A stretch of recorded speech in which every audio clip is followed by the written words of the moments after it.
कह सकता हूँ ये मुल्क हमारा, ये देश हमारा, हम इस देश के नागरिक। इस देश के हर एक नौजवान की जिम्मेदारी, हमने लोकसभा में शपथ ली है संविधान की कि हम अंतिम व्यक्ति के अधिकारों की लड़ाई लड़ेंगे। मेरी और सबकी जिम्मेदारी बनती है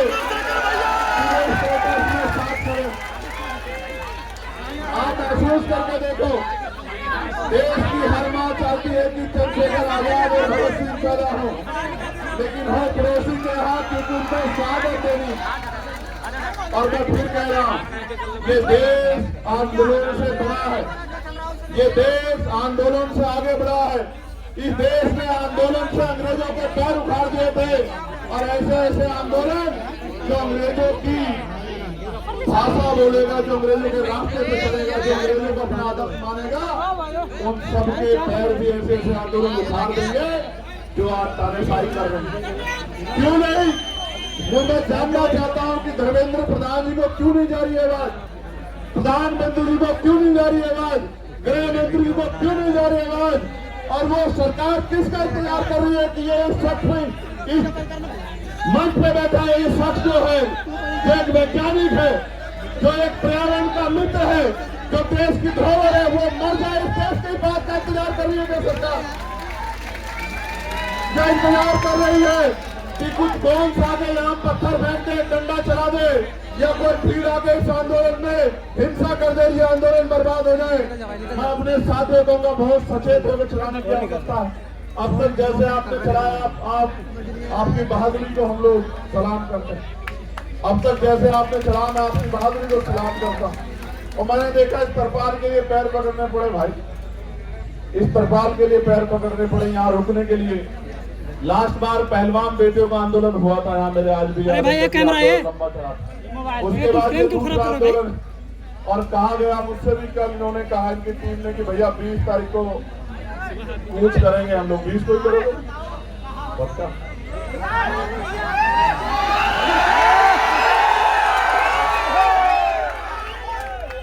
तो लिखो, नोट करो कि 20 तारीख को कूच करेंगे। मेरी बात का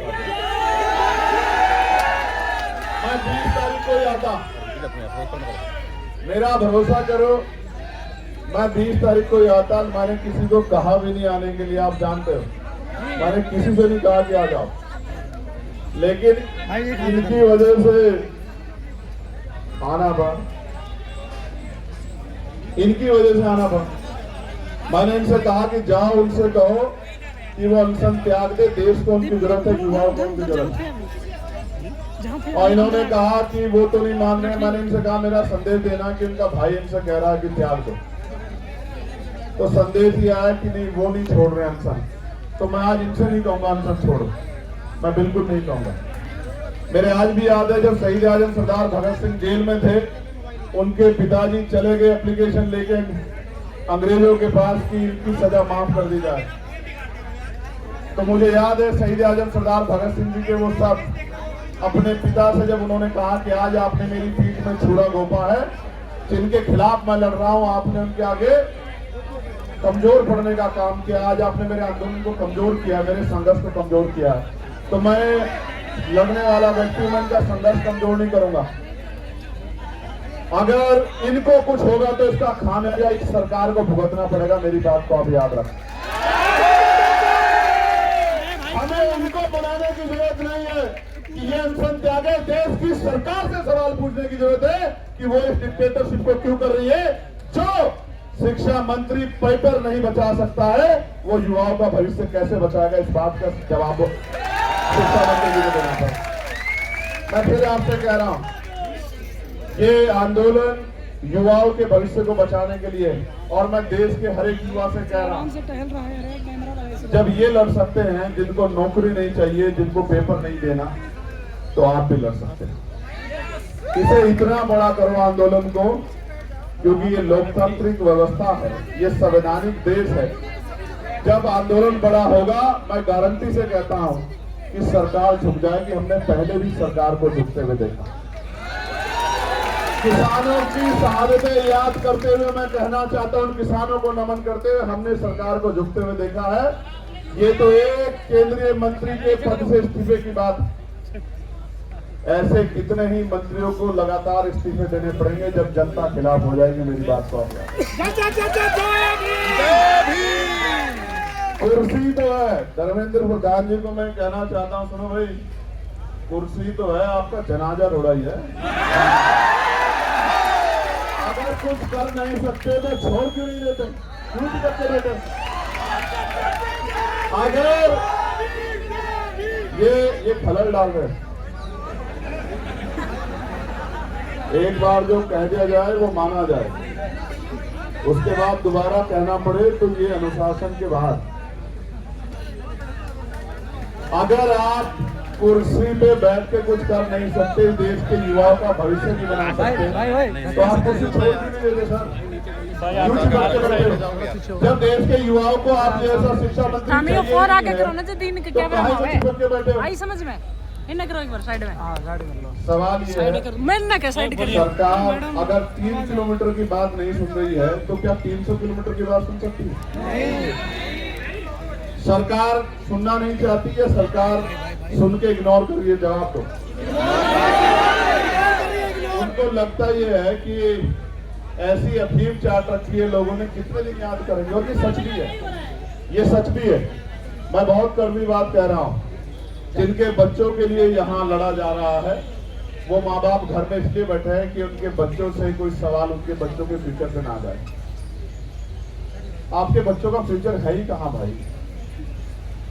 पैसे वाले लोग पेपर लीक करा लेंगे, जिनके जो पावर स्ट्रक्चर से जुड़े हुए लोग हैं उनको पेपर पहुंच जाएगा, तो किसको नुकसान होगा? उसी को ना जो मेहनत कर रहा है, वो किसी भी जाति का हो, किसी भी धर्म का।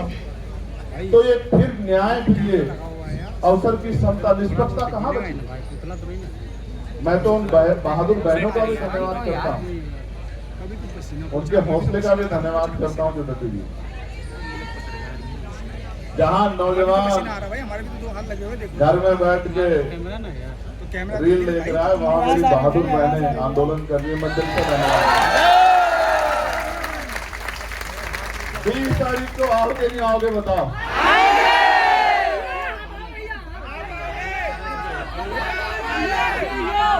देखो एक चीज जानो, मेरे आँख आने लगा दे। मैं इस आंदोलन पे कोई सवाल ना खड़ा हूँ। मेरी नैतिकता ये कहती है इसी वजह से इस आंदोलन पे कोई सवाल ना खड़ा। जब मैं वहाँ आया ना तो अपनी पार्टी, अपने तमाम मन की इच्छाओं को मैं वहाँ रख के आया। किसी भी पवित्र आंदोलन पे सवाल किसी की वजह से नहीं खड़े होने चाहिए। हर व्यक्ति की जिम्मेदारी बैठती है, वो किसी भी पार्टी का हो। वो जब यहाँ आ जाए इस आंदोलन में तो वो छोड़ आए उसको। वो इसलिए आए क्योंकि उनसे पहले लोग लड़े। जो काम हमें करना चाहिए था वो काम ये टीम कर, ये हमारी जिम्मेदारी। हम सपने दिखा रहे हैं, हमें लोग वोट कर रहे हैं, हम लोगों के बीच जा रहे हैं, ये हमारी जिम्मेदारी। इसलिए मैं तो आ जाऊंगा। और मैं तो फिर कह रहा हूं, मैंने उस दिन भी कहा मेरठ में जब मैंने उनकी हालत देखी कि मैं तो बैठ जाऊंगा। मैं बैठ गया तो फिर ये सरकार को भारी हो गया, क्योंकि अगर मैं बैठूंगा तो जितना यहाँ ये इसका पूरा क्षेत्रफल है, इतने लोग तो रात तक आ जाएंगे। और एक जिले के नहीं आएंगे, एक प्रदेश के नहीं आएंगे। जिसको खबर रहेगी कि भैया वहाँ है वो आ जाएंगे सब लोग। हरियाणा से। लेकिन ये आंदोलन पीसफुली चलता रहे। मैं इस आंदोलन पे जो उंगली ना उठे इसलिए मैं चाहता हूँ। ये तो वैसे भी फंडेड लोग हैं। थोड़ा सा इधर हो जाना। कहाँ से फंड आया आपको? पाकिस्तान से। नॉर्थ सोरस से आ चुका है, पाकिस्तान से आ चुका है। कहाँ से? हर जगह से आ चुका है। पीएम के आना बाकी है, वो भी आ जाएगा। देखो सुनो, ये पाकिस्तान लवर है पहला, फिर ये जॉर्ज सोरोस से इनको फंड्स आ रहे हैं, फिर ये CIA के एजेंट से इनको बात वहां से वो चल रहा है। अभी और रहेगा। पहले वो हिंदू मुसलमान जैसे वो भी यहाँ करके देख चुके हैं ये लोग। चंदा चोर है, धर्म विरोधी सब कुछ करके। लेकिन सवाल ये है, ये लड़ किसके लिए रहे? इनमें से कौन सा ऐसा है जिसका पेपर लीक हुआ? क्या जरूरत है इनको आने की? क्या जरूरत है इनको खड़े होने की? इनके घर वालों को डर नहीं लगता क्या उनकी जान कीमती नहीं है क्या वो आपके लिए लड़ते लड़ते शहीद हो जाए तो भी ना आप जागो? आपको याद है सरदार भगत सिंह क्यों फांसी का फंदा चूमना चाहते थे? उनको ऐसा लगता था कि मेरे जाने के बाद लोग जागेंगे, और यही जिद करके सोनम सर बैठे हुए। मैं आपसे आग्रह करूंगा सर, 20 तारीख को आप हम लोग जितना बड़ा प्रोटेस्ट आप चाहोगे उतना बड़ा करेंगे, मगर 20 तारीख को आप हमारी भी मान लें। चंद्रशेखर भैया आप आदमी बता दो कितने चाहिए 20 तारीख के प्रोटेस्ट में आपको, और बताओ यहाँ से वहां तक।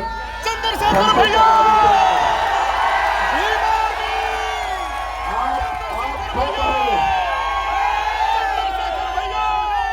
चंद्रशेखर भैया भीम आर्मी जिंदाबाद। सुनो भाई, मैं कोई बात हवा में नहीं कहता। पहली बात, अगर मैं कह रहा हूं यहाँ खड़े होकर एडवोकेट चंद्रशेखर आजाद कि यहाँ से संसद तक आदमी आदमी होगा, तो आदमी आदमी होगा। मेरी बात और सुनो, महापुरुषों की तस्वीरों के अलावा झंडा भी कोई नहीं होगा, क्योंकि इस आंदोलन के साथ खड़े हैं। इस आंदोलन से कोई राजनीतिक लाभ नहीं चाहिए। मेरी बात को आप याद रखें, उस काम को हम लोग करें।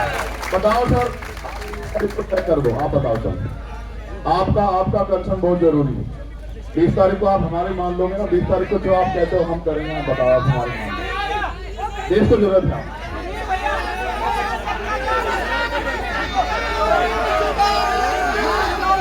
आप 20 तारीख को हम कर रहे, आप चाहते हो 20 तारीख को हम लोग जीते हैं? ये ना मुझे आप बताओ पहले मैं क्या चाहता हूँ। मैं चाहता हूँ ना, हमें हमारा जो है मजबूत लीडर भी हमारे साथ रहे, खड़े रहे, डटे रहे।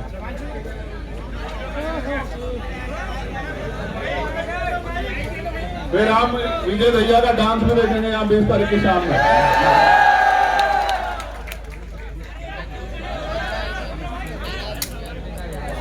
अगर हमारा प्रोटेस्ट सफल हो गया तो फिर आप शाम में हमारी बात मान लो, पक्का?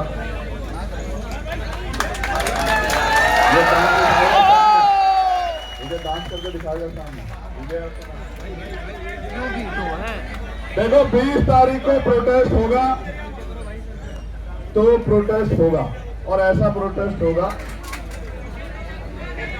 कि पिछले 10, 12, 15 साल में तो ऐसा प्रोटेस्ट देखने में नहीं हुआ।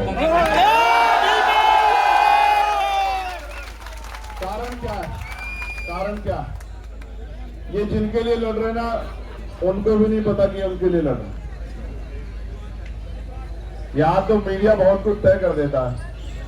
वो सुई के बराबर इस आंदोलन में इनके मन का खोट ढूंढ रहे हैं। वो ये चाहते हैं एक इतना सा इनके खिलाफ कुछ मिले जिसको वो बता सके कि ये आंदोलन एंटी नेशनल है, ये भारतीय संवैधानिक व्यवस्था को डिस्टर्ब करने के लिए किया जा रहा है। मैं यहीं पला पड़ा हूं, यहीं संघर्ष किया। मैंने जेएनयू के बच्चों पर चलती लाठियां भी देखी, मैंने डीयू के बच्चों पर चलती लाठियां भी देखी, मैंने यहाँ एनआरसी से लेकर तमाम आंदोलन देखे, और मैंने खुद बताया ना, मैं निर्दोष होते हुए 16 महीने जेल में रहा। जब मुझे बेल मिली तो मेरे ऊपर एनएसए लगा दी रात को 2:30 बजे। हम भरोसा करते हैं लोकतांत्रिक व्यवस्था में, संवैधानिक व्यवस्था में, अपने जो गवर्नमेंट के इंस्टीट्यूशन है उन पर भरोसा करते हैं। हमें लगता है अगर कोई नहीं सुनेगा तो कोर्ट सुनेगी, तो जब कोर्ट से बेल मिलती है तो फिर एनएसए लग जाता है। कहाँ जाएंगे हम लोग?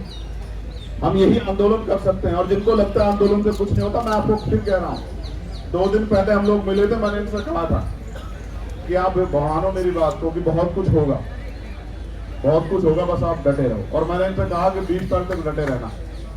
मैं प्रार्थना करता हूँ महापुरुषों से, कुदरत से, प्रकृति से कि वो 20 तारीख तक इस आंदोलन को और मजबूत करे, स्वस्थ रखें, क्योंकि 21 तारीख की सुबह बहुत सुनहरी होगी भारत में। मेरी बात को आप याद रखें। और मैं इस मंच से कहना चाहता हूँ कि जो घर है, चुप है, सो रहा है या जानबूझ के सोने की एक्टिंग कर रहा है। एक बहुत बड़े चिंतक ने कहा है कि कुछ लोग सिर्फ इस वजह से नहीं लड़े कि कहीं वो मरना नहीं, लेकिन सच ये है कि एक दिन मरना सबको, चाहे लड़कर मरो और चाहे डर कर, चाहे मुकाबला करके सामना करो, चाहे हार मान के बैठ जाओ, और मान लो तो हार और ठान लो तो जीत। और सिर्फ सांसों का रुकना मौत नहीं होती, जिनका जमीर मर जाता है वो भी मर जाता है। ये जिंदा लोगों का मंच है, मैं इनको बधाई देता हूँ। हम और हमारी पूरी टीम आपके साथ खड़ी। अच्छा, जो यहाँ से मुझे आज सुनेगा मैं निमंत्रण नहीं भेजूंगा, ना मैं फेसबुक के जरिए आपसे अपील करूंगा। 20 तारीख को मैं यहाँ मिलूंगा, पार्लियामेंट चलेगी। मैंने भी कोई कमिटमेंट किया। मैं टिहरी जा रहा था तो पुलिस के भाइयों ने मेरा बड़ा सम्मान किया, मेरी शर्ट फाड़ दी। तो मैंने वादा किया था कि 20 तारीख को मैं उस पट्टी शर्ट को पहन के देश की पार्लियामेंट में जाऊंगा बताने के लिए, ये बताने के लिए नहीं कि मुझे लाठी लगी है या मेरी शर्ट फाड़ दी गई है। जब हम संघर्ष करने जाएंगे तो मिठाई तो नहीं मिलेगी, लेकिन ये बताने जाऊंगा कि सत्ता कितनी तानाशाह हो गई है। वो 3 किलोमीटर की आवाज को भी नहीं सुनती और 300 किलोमीटर की आवाज को भी नहीं सुनती। और हमें भरोसा है इस देश की महान न्यायपालिका पे कि वो हमारे दर्द को सुनेगी। एक दिन पहले पेपर लीक की खबर आती है, जब बच्चा अपना पूरा मन बना के हिम्मत करके पहुंच गया सेंटर पे, और जब वो खबर आती है तो वो ऐसा हो जाता है उसको जैसे उसकी शरीर की हिम्मत टूट गई। और मेरे आज भी याद है ना, पेपर के समय हम लोगों ने भी बहुत पेपर दिए हैं विजय, तो रुकने की जगह ढूंढते थे, किसके यहाँ रुकेंगे, किसके यहाँ खाना खाएंगे। दूसरे शहर में जाना मिडिल क्लास परिवारों के लिए, गरीब बच्चों के लिए आसान थोड़ा ही। और जब जा रहे हैं तो पता लग रहा है पेपर लीक हो गया है या घोटाला हो गया है। आप समझो ना क्या कर रहे हो आप देश के साथ। और जिस देश में 94,000 स्कूल बंद हो गए हों पिछले 10 साल में, और लाखों की संख्या में शराब की दुकानें खुल गई हैं, और जहां टीचर को आदेश दिया जाता हो कि भूसा इकट्ठा करके लेके आओ, क्योंकि गौशाला में गाय भूखी नहीं रहनी चाहिए। मैं मानता हूं कि गाय भूखी नहीं रहनी चाहिए, सरकार के पास बहुत बजट है, लेकिन टीचर इसलिए नहीं है कि वो भूसा इकट्ठा करे, उसको बच्चों का भविष्य बनाना। क्या मजाक कर रहे हो आप? ये कैसा देश बना के दिए? ये क्रांतिकारियों के सपनों का भारत है, ये बाबा साहब अम्बेडकर द्वारा लिखे गए संवैधानिक मूल्यों का भारत है। इस देश के लिए सादती देश में बहुत चिंता का सवाल, छोड़ देना यार मेरे को बहुत चिंता का सवाल है। मैं बड़ी पीड़ा के साथ कहना चाहता हूँ, 20 तारीख का आंदोलन हम लोग खुशी से नहीं, नौजवानों के भविष्य को बचाने के लिए करेंगे। और मैं ये भी आपसे वादा करता हूँ, मैं कोशिश करूंगा, 24-25 में मेरे कार्यक्रम लगे हैं मुझे अपने आंदोलन को भी आगे बढ़ाने के लिए, लेकिन 20 तारीख के बाद हर रात मेरी यही कटेगी। मैं आपको इस बात का विश्वास। और ये उन लोगों के लिए संदेश है मेरा जिनको लगता है कि आंदोलन में कम लोग आते हैं, आंदोलन छोटा है, आंदोलन तो बस सिर्फ नाम का हो रहा है। तो 20 तारीख के बाद, 20 तारीख तो आपकी, 21 तारीख हमारी। मैं पार्लियामेंट जाया करूंगा, यहीं से वापिस यहीं आया करूंगा, फिर यहीं से पार्लियामेंट जाया करूंगा, फिर वापिस यहीं आया करूंगा। यहाँ भी लड़ा करूंगा, वहां भी लड़ा करूंगा। मैं एक नौजवान हूँ, मेरे पिताजी प्राइमरी स्कूल के हेडमास्टर थे, मेरी माँ हाउस वाइफ थी। मैं नौजवान और मुझे बेरोजगार नौजवान के दर्द को समझता हूँ। और अभी मैं उस पे हूँ, वो क्या अभी नहीं, 5 साल वाले पे ना, 5 साल वाले पे, मैंने 5 साल के रोजगार पे, मैं 5 साल के रोजगार पे, ठीक है। मगर वो मेरे लिए रोजगार नहीं, वो संसद का वो मंदिर, वो इस देश का भविष्य तय करता है, वो इस देश के हर एक व्यक्ति की रक्षा करता है, उसके अधिकारों की रक्षा करता है, वो इस देश की अच्छाई के लिए, इस देश की तरक्की के लिए कानून बनाता है। मगर मैं तनख्वाह लेता हूँ गरीबों की, जनता के टैक्स के पैसे से, तो मैं उनके प्रति जिम्मेदार हूँ। तो ये गौरव थे वहाँ मेरठ में, इनको पता है आंदोलन तो आंदोलन की तरह ही होगा फिर। मैं आप सबका यहाँ पहुंचने पर धन्यवाद करता हूँ। एक आग्रह मेरा है कि उधर मत जाना, मैं उन बच्चों से जरूर मिलूंगा जो यहाँ बैठे हैं। कोई अच्छा आंदोलन में कोई ज्यादा संघर्ष करता है, कोई कम करता है, लेकिन सहयोग सबका हो। जो यहाँ एक दिन आया, 1 मिनट आया, 1 घंटे आया, 10 घंटे आया, उन सबका सहयोग है। हर कोई आदमी अपना योगदान दे रहा है, किसी का कम किसी का ज्यादा, सब जिम्मेदार है। ये आंदोलन सबका है। बस इनको बधाई जिन्होंने शुरू किया है, क्योंकि यहाँ आके 5 बजे तो बहुत सारे लोग जाते हैं, लेकिन आपने एक लाइन और खींची है और मेरी ये बात को बहुत लोग याद रखेंगे। ये आंदोलन तो अपनी कीमत वसूल के, कीमत का मतलब जो तय किया है, जो लक्ष्य तय किया उनको लेके उठेगा। लेकिन इस आंदोलन के बाद इस देश में बहुत आंदोलन होंगे जहां जंतर मंतर सुना नहीं रहेगा। मेरी बात को,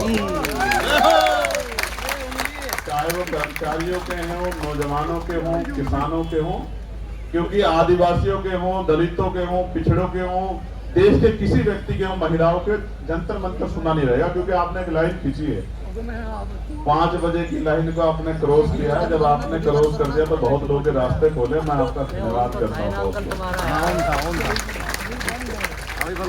कोई और बात बाकी? कुणाल के लिए कुछ कहना है?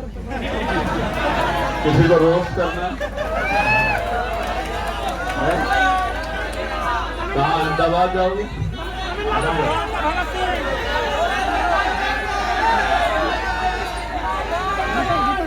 देखो,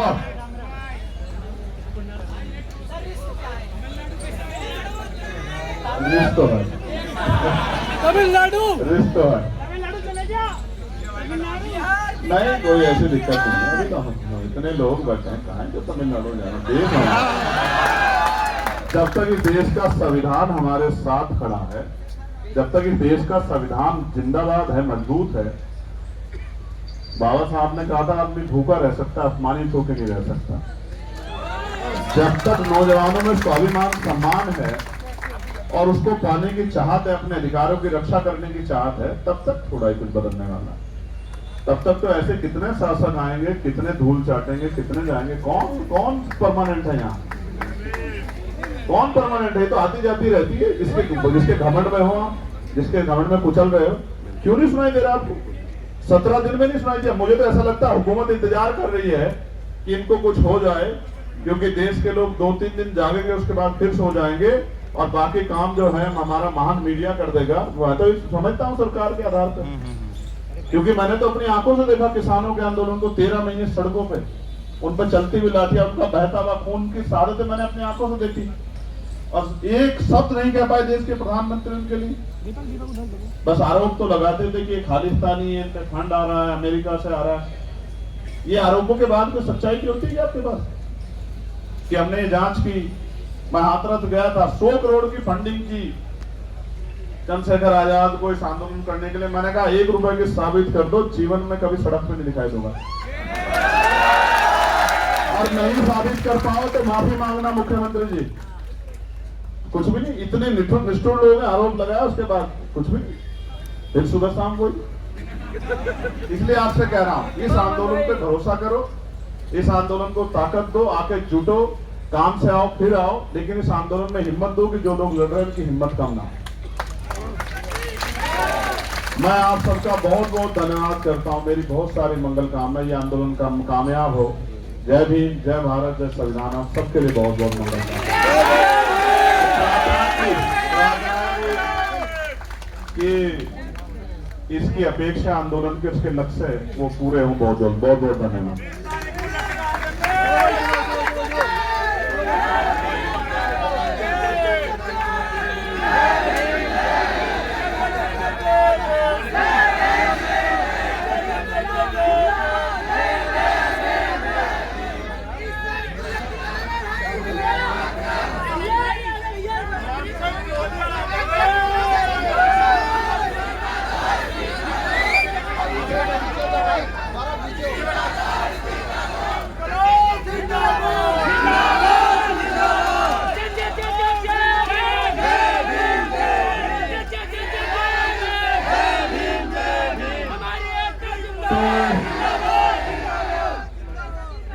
पुलिस वाले